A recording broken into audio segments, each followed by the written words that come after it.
Seha pêvajoya çareseriya aramiya nav walet her diçe baştırdı be. Her va ev aramî xweşî çand û hunera nav gel geçtirdike. Yek ji wan ji ev bû ku îro li Amedê çaremîn şampiyonaya bilardoya hatlı darxistin.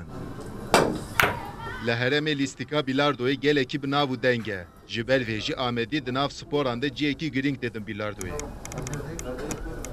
Turnuva me çare ber devam dike. Ana nava çekmavi şey dikin final karşılaşması. Murat Naci Çoklu o Yılmaz Özcan. Yılmaz Özcan dünya şampiyonu.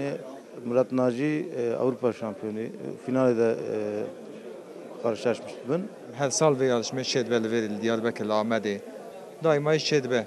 Ekut xozun seyri her sal ev yarışma meheye. Ji çevre van şehri dorame gelek hatne. Ji bo Ahmedi jî tişek başe. Şampiyonaya bilardoya 6 roj domiya û îro jî finala şampiyonê di navbera Murat Naci Çoklu û Yılmaz Özcan da çêbû. Di pêşbirkê de Murat Naci Zora Özcan Aydın bir û Xwediyê kupayê bû. Genç milli takım sporcusuyum. 2006'da. Duya çağda ser navi Diyarbakır şuhacı hizmet dedim. Ser Ali Bilardo'da. Perka Bilardo küçüğe attı ser ve mese her tişte hoş bir atki. Aklete, hişete, kafete, valaya.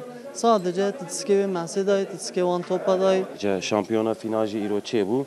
Birinci ama Murat Naci Çoklu. İkinci Özcan Aydın. Jvi peştirci böyle Lvi Ahmed'de hatta vegat işte kusa çene bu. Ev arana bilardoya da ev ya çaraya. خودی حسب که جوی پیشتر هوا پنجاه شش هفته جوی تویجی. Pişti finali Semih Saygıner û Hacı Arap Yaman listik ekurt peşkeşi bilardo hezan kirin, başıcı Xalattin listik vanan hattayın.